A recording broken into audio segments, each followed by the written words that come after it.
લોકસભાની ચૂંટણી પહેલા આપણી ચેનલ એબીપી અસ્મિતા સમાજના તમામ વર્ગોનો મૂળ જાણવા માટેનો પ્રયાસ કરી રહી છે। ત્યારે ગાંધીની વિચારધારા ધરાવતા ગુજરાત વિદ્યાપીઠના વિદ્યાર્થીઓનો ચૂંટણી અને નેતાઓને લઈ શું માને છે જાણવાનો એબીપી અસ્મિતાએ પ્રયાસ કર્યો। વર્ષ 2014 બાદ વર્ષ 2019 પણ ભારત માટે એટલું મહત્વનું છે કારણ કે આ એ વર્ષ છે જેમાં 125 કરોડની આબાદી છે અને તેનો પ્રધાન સેવક કોણ બનશે તે નક્કી થશે। સાથે સાથે જે જનતાનો જનમત છે તે પણ બતાવશે કે દેશની કમાન કોના હાથમાં સોંપાવી જોઈએ। હાલ એબીપી અસ્મિતાની જે ટીમ છે તે અલગ અલગ વિદ્યાર્થીઓ સાથે ઉપસ્થિત છે અને તેમની સાથે વાતચીત કરવાનો પ્રયાસ કરીશું। ગુજરાત વિદ્યાપીઠના વિદ્યાર્થીઓ છે, માસ કોમ્યુનિકેશન શાખામાં અભ્યાસ કરી રહેલા જે વિદ્યાર્થીઓ છે અને તેમને પૂછીશું કે 5 વર્ષની સરકારની કામગીરી તેમને કેવા પ્રકારની લાગી, શું પરિવર્તન તેઓ ઈચ્છી રહ્યા છે કે પછી દેશમાં પુનરાવર્તન તેઓ ઈચ્છી રહ્યા છે। સૌથી પહેલાં હું તમને પ્રશ્ન પૂછીશ, કારણ કે તમે મહિલા છો, 2014થી 2019ની સરકારમાં તમને મહિલાઓ માટે અગત્યનું શું લાગ્યું કે જે સરકારે કામગીરી કરી હોય? મહિલાઓ માટે ઘણું બધું થયું છે અને આપણે એવું કહી શકીએ કે પહેલાં જે મહિલાઓ પોતાનો અવાજ ઉઠાવવા માટે કદાચ એટલી બહાર નહોતી આવી શકતી અને એવું કહેવાય કે રાતના નીકળતા એમને થોડો ડર લાગતો હતો। એ પહેલાં ઘણા બધા બનાવ થયા છે અને સરકાર દરમિયાન પણ ઘણા બધા બનાવ એવા થયા છે, પણ કદાચ એનું પ્રમાણ એના કરતાં ઓછું છે અને એટલી અવેરનેસ આવી છે કે મહિલાનું વોટિંગનું પ્રમાણ પણ વધ્યું છે કે પોતાનો પક્ષ એ આગળ રાખવા માટે સક્ષમ થયા છે। પોતાની સામે થતા અત્યાચારોને એ બહાર લોકોની સામે બોલતા થયા છે કે આ પ્રકારના જે કે ઘરેલું હિંસાથી લઈને દહેજથી લઈને ગમે તે જે એમના પર સોશિયલી એમના ઉપર જે હરેસમેન્ટ થતી હતી એના પર પણ એ લોકો સામે બોલતા થયા છે, પોતાનો અવાજ ઉઠાવતા થયા છે અને સામે સરકાર પણ એમના મુદ્દાઓને લઈને અને ફિમેલ એમનું જે કહેવાય ને ફિમેલ કાર્ડ કે એ મુદ્દાઓને લઈને પણ અને એના લીધે કરીને પણ એમના જે પ્રશ્નો છે એમને હલ કરવાનો થોડો ઘણો પ્રયાસ કરતી રહેતી હોય છે। તમારા મતે જે સરકાર છે તેનું પુનરાવર્તન થવું જોઈએ કે પરિવર્તન થવું જોઈએ? હું તો એવું ઈચ્છું છું કે પુનરાવર્તન થવું જોઈએ, કારણ કે સરકારે એવું કહેવાય કે ડિસિઝન એવું કહેવાય કે તમે નોટબંધીથી લઈને જીએસટી લઈ લો કે ગમે તે લઈ લો, પણ એમને કંઈક કર્યું છે, સારું ખોટું પણ કંઈક કર્યું છે। તો હું તો એવી ઈચ્છા રાખું છું કે 100% પુનરાવર્તન થવું જોઈએ। અન્ય જે વિદ્યાર્થીઓ છે તે પણ આપણી સાથે ઉપસ્થિત, તમે શું માનો છો? સામાન્ય રીતે કોઈ પણ રાજ્યની ચૂંટણી હોય ત્યારે સૌથી મહત્વનો મુદ્દો હોય તો તે છે ખેડૂતોનો મુદ્દો।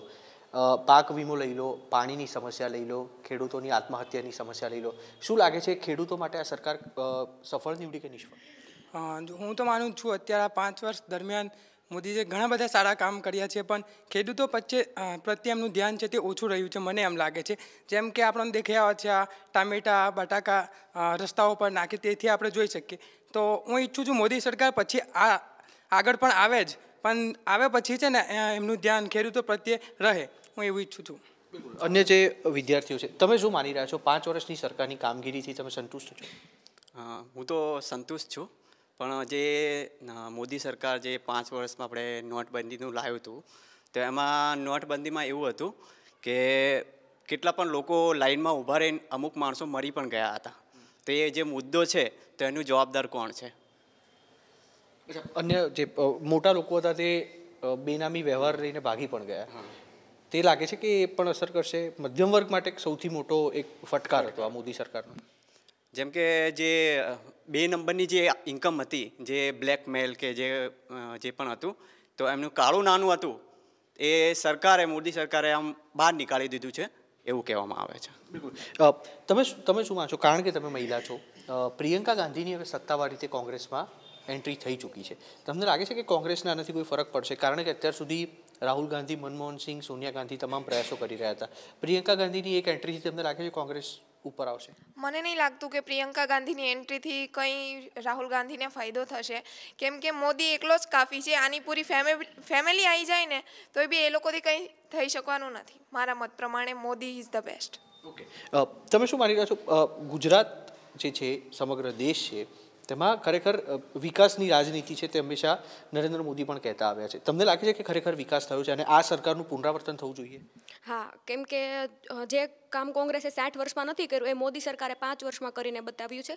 આપણે જોઈએ તો દુનિયાની સૌથી સ્ટેચ્યુ ઓફ યુનિટી, પછી છે સ્ટેડિયમ, અને સુરંગપુર, પછી છે કે રેલ સડક પુલ, મેટ્રોનું કામ જે કોઈ દિવસ થયું જ નથી એ એમણે 5 વર્ષમાં કરીને બતાવ્યું છે. પછી રાફેલનો મુદ્દો હોય કે કોઈ પણ મુદ્દો હોય, અને હું બધા યુવાનોને એ જ કહેવા માંગુ છું કે આપણે સમજી વિચારીને સરકાર બનાવવાની છે. એવું ન બને કે કસાબની મૂર્તિ સરદાર પટેલથી ઊંચી બની જાય. એક પ્રશ્ન હું તમને એ પૂછું, કારણ કે તમારી જે ઉંમર છે તે ઉંમરમાં કોંગ્રેસ શાસનમાંથી જતી રહી હતી, જ્યાં સુધી તમે સમજણ શક્તિ કેળવી ત્યાં સુધી. આ બાબતને લઈને તમે કેવી રીતે અંદાજો લગાવી શકો કે કોંગ્રેસની સરકાર છે તે કામ નહીં કરે? કેમ કે એણે કંઈ કર્યું જ નથી. આપણે પહેલેથી જોતા જ આવ્યા છે, બધું વાંચ્યું છે, બધા પુસ્તકો વાંચીએ છીએ. તો અત્યારે આપણે તુલના કરીએ ને કોંગ્રેસની ને બીજેપી સરકારની, તો બીજેપી સરકારને ફર્સ્ટ રેન્ક આપી શકાય. તમે શું માની રહ્યા છો? 5 વર્ષની કામગીરીથી તમે સફળ છો ખરા? સૌથી પહેલાં તમે ક્યાંથી આવો છો? અમદાવાદના છો? અમદાવાદ ગ્રામીણમાંથી આવું છું. ગ્રામીણમાંથી આવો છો. અચ્છા, તો ગ્રામીણમાં કેવી સમસ્યાઓ? એવું માનવામાં પણ આવે છે કે વિધાનસભાની ચૂંટણી વખતે ગામના જે લોકો હોય, ગુજરાતના જે ગ્રામ્ય વિસ્તારના લોકો, તે સરકારથી ખૂબ નાખુશ હતા.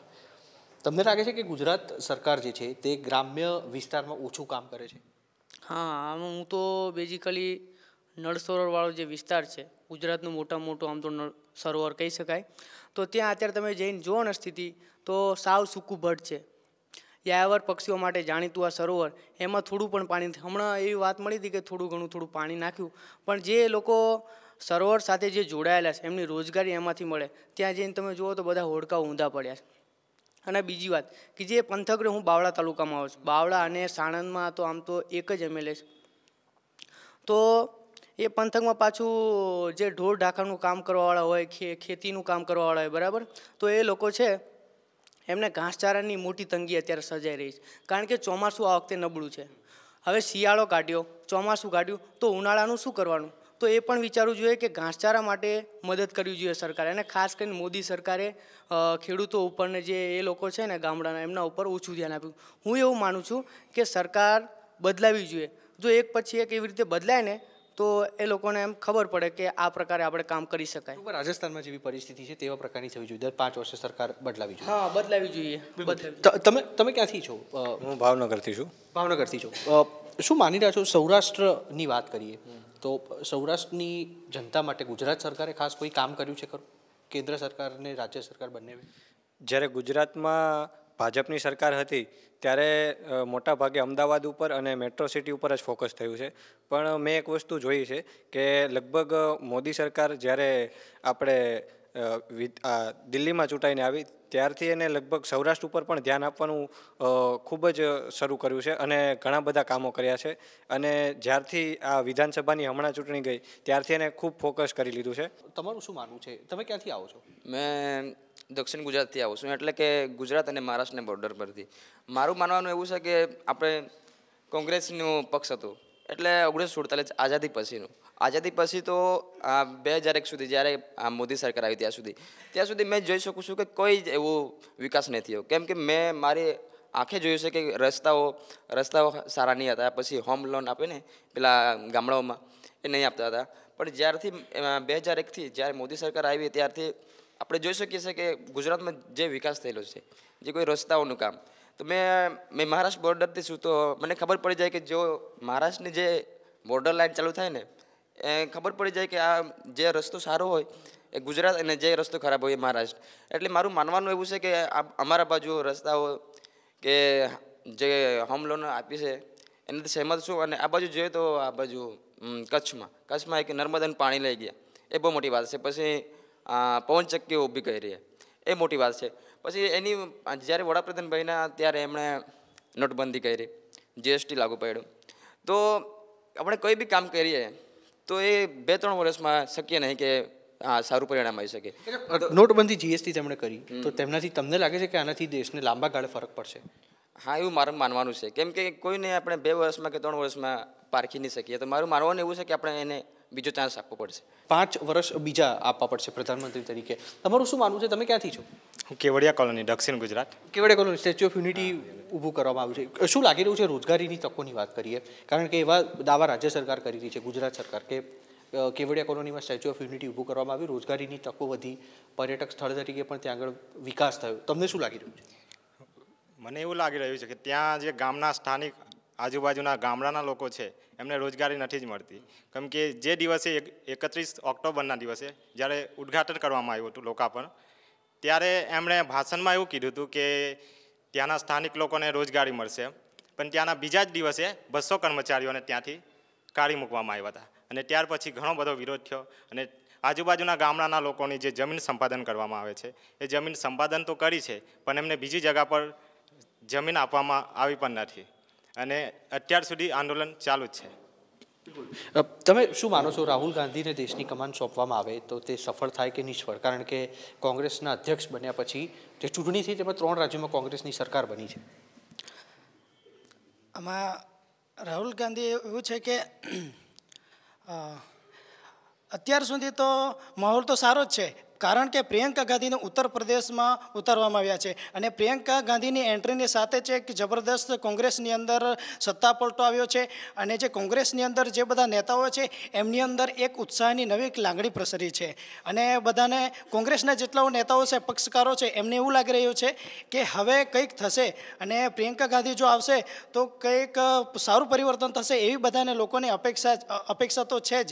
કારણ કે પ્રિયંકા ગાંધીને ઇન્દિરા ગાંધી 2 તરીકે ઓળખવામાં આવી રહ્યા છે, કારણ કે ઇન્દિરા ગાંધીએ જે જબરદસ્ત કાર્ય કર્યું હતું ને એમની જે શક્તિ હતી એ જ શક્તિ એમની અંદર છે એવું વિચારીને લોકો એમના પક્ષે ઘણા જોડાયા છે અને સપા પાર્ટી અને બસપા પાર્ટી પણ હવે પ્રિયંકા ગાંધીની એન્ટ્રીને જોઈને એમને પણ એક ડર લાગી રહ્યો છે અને તેઓ પણ ગઠબંધન કરવા માટે અખિલેશ યાદવ જેવા ઉતાવળા થયા કરતા છે. તમને શું લાગે છે, પ્રિયંકા ગાંધીને મેદાનમાં લાવવાથી કોંગ્રેસને ફરક પડશે લોકસભાની ચૂંટણીમાં? હા, ચોક્કસ પ્રિયંકા ગાંધીને લાવવાથી ફરક પડશે અને એક કોંગ્રેસ સંગઠન છે એ વધુ મજબૂત થશે. પ્રધાનમંત્રી તરીકે તમે રાહુલ ગાંધીને જોવા માંગો છો કે નરેન્દ્ર મોદી?